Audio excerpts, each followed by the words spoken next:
Alright, so today is race day, so we're on our way to Lime Rock Park. I got the R888s on. I got my brother, my dad, and my close friend driving behind me. We're about like 20 minutes out, so hopefully we'll have a good time. It was raining, but now it's stopped, so hopefully it's not going to rain for the rest of the day. And we'll see how it goes.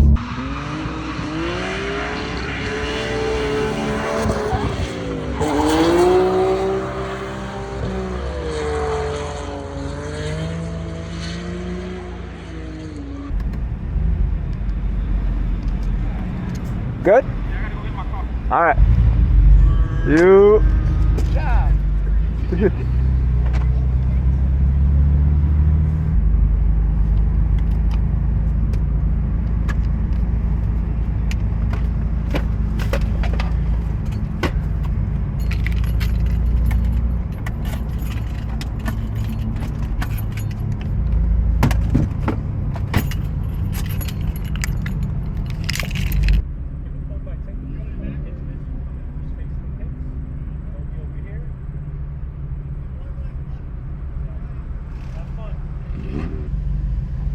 Hi. Hello. How you doing? You got your green wristband today? Yes, sir. All right. And you got the sticker and everything. It's a fancy dash. I like it. Thank you. Appreciate it.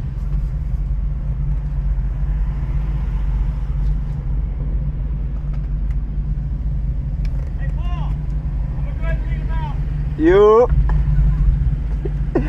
You going in the same group?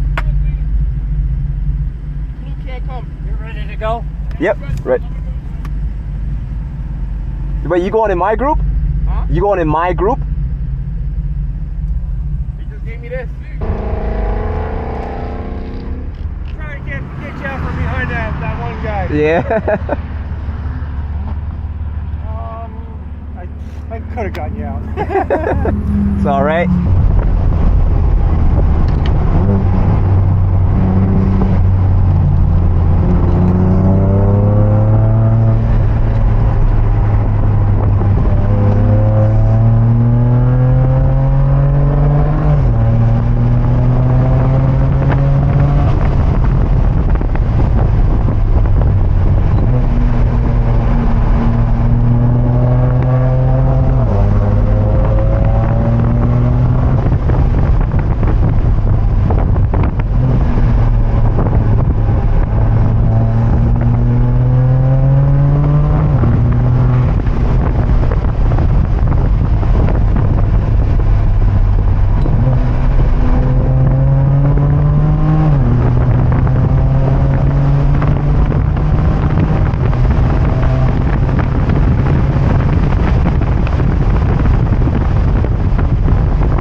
Hey y'all, I want to pause the video for a moment and explain a couple things. So this video, or this track event I did at Lime Rock Park, it actually happened in August 17th of 2023. It's 2025 right now. Today's May 26th. Just got back from Atlanta for my 30th birthday. I'll post a video about that. I actually drove a 992 GTS. But anyway, I want to explain a couple things. I learned 3 things at the track. One is something that I learned. One's a mistake that I made that I learned from, and the third thing is maybe like a suggestion slash story time thing that I want to explain. So the first one, we were talking about, like, you know, the kinds of mods you feel like you need to do for a track event. Personally, you don't need any. You probably need, or you feel like you need those sort of things if you're doing like drag racing or street racing or, you know, straight line stuff. I'm sure everyone feels like they need an upgraded turbo or a single turbo or a what is it, intake, full bolt-on, all that stuff. You don't need that for a track event. All you need is good brakes and good tires. And typically the kinds of brakes and tires you get from factory on a BMW, like an you know, even like a 440 or for a 340, whatever, those are fine. Those are fine. You don't need to do everything to do a track event. And the reason why I'm mentioning this is I have some friends, which you may see in another video, but I have some friends, I have family members who have done a lot to their cars because the New York car scene is kind of all about being the fastest or being the loudest, or who's got the most outrageous car or whatever. And what I learned is when I went to the track, I was seeing very normal cars. Very, like, I saw a guy drive a Acura TL. There was a lot of Miatas. One of my friends from work, which you will see in the video or probably have seen depending on where I sequenced this. But yeah, she came in a manual Mini Cooper. There were some M's there. There was like a G87 M2. There was a Corvette, a C7 Corvette. There was a Hyundai Elantra N. It was just like a wide variety of cars, and a lot of those cars were very stock, or they weren't loud, or they weren't fast. Well, they were fast for what they were driving, but like there were tiers. You know what I mean? Like, not to disrespect anyone's car, but there were cars that were faster than others. There were cars that had more mods to them. There were cars that were bigger or heavier or whatever. So my point, the first point I'm making here is, if you want to do a track event, the way that your car sits today is probably enough. It's enough to have fun. It's enough to have fun in a safe way. And I'll go into the third point. This is the tip that I learned. Anyway, the second point that I learned is this is a mistake that I made. If you're driving hard all the time at the track, like, because the sessions that we had, or how can I explain this? There were 3 sessions of 20 minutes, right? So you go out for 20 minutes, you come back for 40 minutes. You go out for another 20 minutes, you come back for 40 minutes, and then your final third session, you go back out for 20 minutes, right? So the mistake that I made is I would drive it very hard for the entirety of the 20 minutes. I would brake hard, I would, shift very aggressively, etc. And then I would immediately come off the track and park the car. That's a mistake. I'm sure some of you who are acclimated to this kind of thing, you guys know why you don't want to do that. But for those of you that are not, my brake pads and the rotors were heating up, obviously, from braking hard, right? When you come off the track and you immediately park the car, the rotors are still hot, the pads are still hot. So when you park the car and you pull up the handbrake, you're creating an impression in the rotor. Like, the pad creates an impression in the rotor, and that leaves, that impression doesn't go away. It stays there. So when you're braking, instead of it being a smooth, like the rotor being a smooth surface, it has this impression in it, and it causes the steering wheel to shake when you're braking hard or at high speed. Even if you're braking at 80 miles an hour on I-95, a regular highway, it'll shake. It'll be there forever. The rotors are forever warped. To this day, I don't know if you can unwarp them. You just have to buy a new set of pads and rotors, or new rotors probably. Pads are probably fine. So this was my first track event. I did not know this. I just would, get off the track immediately and pull up the handbrake. I did do 2 other track events since then. I did 2 in Pocono Raceway, one in 2024 and another in 2025, which was like a month ago. And I did not change the rotors. I went out there with the same rotors and the same pads, and it was fine. I was able to stop the car. It did shake, it did feel a bit uncomfortable, but the point is that I was able to stop. I also did drive on those rotors and pads at all times of the year. So I drove in the snow, in the rain, in the summer, in the cold. It doesn't matter what time of year, I drove on those rotors and they were fine. I wholeheartedly believe that, one, I shouldn't have done that, and I also will be changing the rotors and the pads. But I just want to explain that. That's the second thing that I learned. If you're going to do a track event, always remember to do a cool down lap after or before you get off the track. Like, drive it slowly, brake easily, so like the rotors and the pads can cool down before you come to a full stop. That's number 2. The third thing that I learned is in relation to the first thing, which is about, like, do I need to have an upgraded turbo, or does my car need to be super fast or whatever? And the answer is no. But the third thing is that I did a novice session. So this is with the Track Night of America Association. They do a bunch of race events all over the country. And they have 3 tiers. They have novice, intermediate, and advanced. I've done 3 novice race events, and I had a ton of fun. I didn't need to do intermediate. I didn't need to be the fastest. And the important thing is that there's no placement in these events. You're not racing anyone. They can be 10 or 15 people on the track, but you are not being timed. There's a 20-minute session, like it's 20 minutes, like you can race for 20 minutes or drive for 20 minutes and you have to get off, but you are not being timed. So one lap isn't being timed, like, oh, I did 1 minute and 25 seconds or whatever. That's not being timed unless you yourself want to time yourself. But with that being said, because it's not actually a race, you need to go in it with the mindset that I'm just here to have fun. I'm not here to be the fastest. I'm not here to, you know, be Lewis Hamilton and break late and do all this crazy stuff. Like, you can just go there and have fun. It's like doing go-karts. You can race if you'd like, but at the end of the day, you're here to have fun. You're not really here to be competitive. So you can point people by, like if you feel like someone's behind you and they're going faster, you point them by, they go in front of you, and then this is something that I like to do. I like to be at the back. I like to be at the very back, so I let everyone go past me, and then I could drive really fast alone and not be worried about anyone near me. Again, because it's a novice group, there are rules as to how you can pass each other. You have to point them by. You have to literally point them, like put your hand out the window and say, drive on my left and pass me on my left, or drive on my right and pass me on my right. So what I would do is I'll just keep doing that, even though most of the time I was always in the front, just given how I started on the grid. But if I wanted to be like completely alone, I would just point people by. So if you're planning to do a track event, I don't want to ramble any further, but if you're planning to do a track event, I think these are 3 important takeaways. 1, do a cool down lap before you come off the track. 2, you don't need to have the craziest mods done to your car before you do a track event. If you have a good set of brakes, that's probably all you need. And 3, do the novice event and treat it as a time to have fun. Do not feel like you need to be the fastest, or you need to do all these things before you get on the track, and then when you get there, you need to be the fastest on the track, you need to time yourself, you need to be passing people. No. That's not the name of the game here. The name of the game is to just have fun and build up confidence in yourself so that you can eventually maybe step up to intermediate. But even then, you're not there to race anyone, and that's the important thing. So anyway, I feel like I've been rambling a bit. We'll get back to the video, and yeah, tell me how you like it.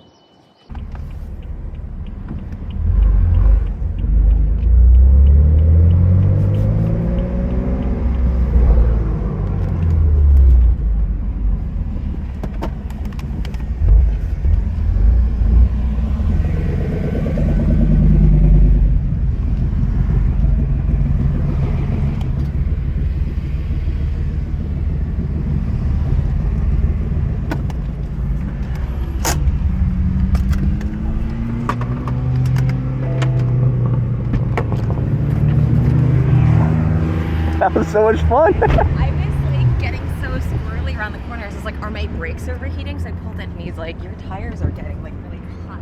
Oh yeah? He's like, are they brand new? And I was like, yeah. He's like, yeah, it's like the mold release or something. I'm like, well, how do I fix that? Oh, like they're brand new? Brand new. Oh yeah, you gotta like drive on it for a while. Oh, guy. Oh. Guy next to you. Sorry, not you guy. Guy next to you. Yeah. Yeah, I did the same thing with my tires when I first got them. Like, you have to drive like am I gonna die? Good, great. You alive, so that matters. Huh? You alive? Yeah. So that's good. Where's your boy at? I think he's on his way. That's actually my brother. Yeah. Right. You're not doing anything stupid out there, right? No. This ain't no takeover. No, just having a good time. Southside. Just having a good time. All right, I don't know. I don't believe you. Why not? I don't look believable? Nope. Have fun.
Everything okay? Yeah, just running low on gas.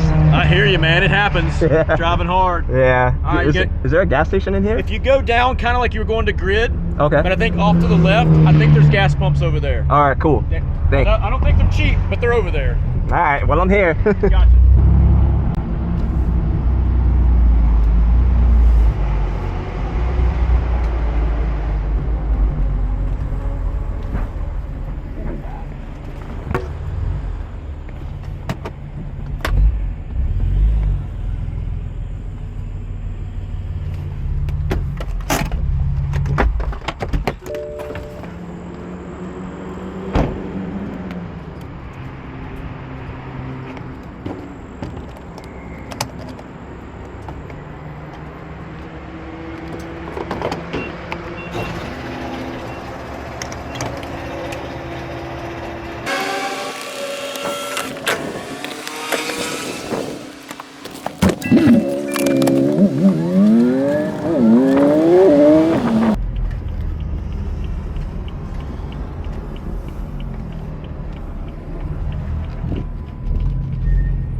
Like when I get here, you guys catch up to them like, oh my gosh. Yo, I ran out of gas. You ran out of gas? I had to go buy gas and it ended. Son of a. I'm wondering where you drove off to. And I was like, where's it? Yeah, I was like, Out of gas, or you were like your gas was low? there's that's the 50 mile limit. Oh, you could have kept No, but going. remember you. All right, so we're now leaving the track. So my brother and I actually got on, like he got on. So that's great. I think we both had a good time. And yeah, now we got about a 2-hour drive back. But yeah, this was an amazing experience. I would highly recommend anyone who's, you know, feeling like, oh, you know, my car isn't fast enough or this or that. I think that mentality should be only for drag racing, because going around a track, there were people in Miatas and, you know, cars that you wouldn't think are like great at handling or, you know, super fast or whatever, and they were eating them corners, and by doing so they were pretty fast around the track. So anyway, long story short, if you have any reservations about, you know, can my car handle this or that, apparently, I'm paraphrasing what the other people were saying at the track, all you really need is good brakes and apparently good tires. But not everybody had super expensive tires, so, you know, if you go in a novice group, you can be able to take your time, and, you know, you can, like, I think there is less risk of an accident from what I just experienced. It was